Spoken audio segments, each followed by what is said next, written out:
আসসালামু আলাইকুম বড় ভাই, ভালো আছেন ভাই? ওয়ালাইকুম আসসালাম। এত বড় লম্বা সালাম দিলি কি মনে করছিস? বড় ভাই আমিও তো পড়ছো। হজ করতে যাবো তো, দোয়া করেন বড় ভাই। করতে যাবো? ও ভাই, এবার তো ছাড়ছো। আরে ভাই এটা তো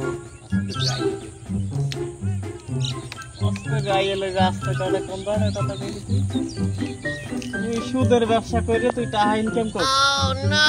তুই সুদের ঠাইতে যাবি হজ করতে, আবার আইয়ের পরে সুদের ব্যবসা ছাড়বি। মানুষ হজ করতে যায় হালাল পথে ইনকাম করে ওই টাকা দিয়ে যায় মানুষ হজ করতে।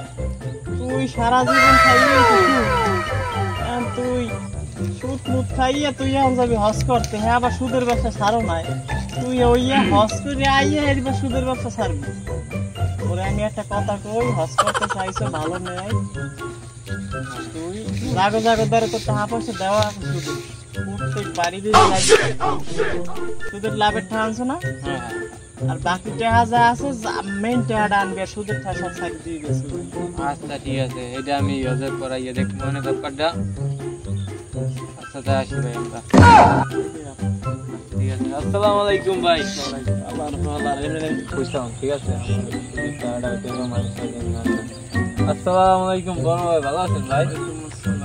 রাস্তার মাঝখানে কি খেলাই খেলাই ওই তো ভাই কথা বলতেছি, কালকে আমি তো হজে যাইতেছি ভাই, দোয়া করেন।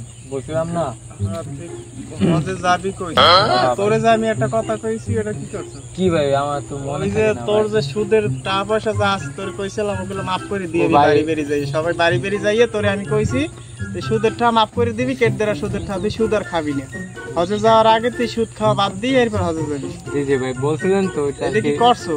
আমি তো একটু, আপনি তো ব্যাপারটা বোঝেন না ভাই, যাইতে হলে তো একটু দৌড়াদৌড়ি লাগে, এই জন্য ওইটা হয় নাই। আমি আইসা তারপর সবাই মাফ করে দিন, বুঝছেন? আইসা মাফ করে দিবি তো, তোর তো সুদের টাকা তুই আরে কইতে আসো জানি তোর সব জিনিস দেখতে রাখে। তার মানে তুই যাবি, তোর অবর্তমানে ও তোর টাকা পয়সা ঠিকঠাক মতো দেখতে রাখবে আর তুই হজ করতে যাবি। তোরে তোরে তো মাইরের কাম এখন আমার। তুই হজ করতে যাবি সুদের টাকা দিয়ে, তোরে আমি তুই আবার টুপি মাথায় দিয়ে খেলাই দিয়েছো, আবার পাঞ্জাবি পরছো, টুপি মাথায় দিয়েছো, ওরে আবার বুঝাইতেছো তোর টাকা পয়সা সব দেখতে শুনে রায় না, ঠিক মতো জানি উড়ায়। তুই এবার হজে যাবি, আমার তো মানি দিতে, তোর মানিস যা, তোর তো মনে চায় যে তোর আমি সব ক্যান্সেল করে তোর কিনতেই করছি। আর জাগো জাগো ধর তুই সুদের টাকা দিয়েছো, আল্লাহর ফলা তোর লাগ কথা কইলে আমার ইজ্জত থাকবে না। তোরে আমি জানি আর জানি আমার সামনে তোরে দেখি না কোনো সময়।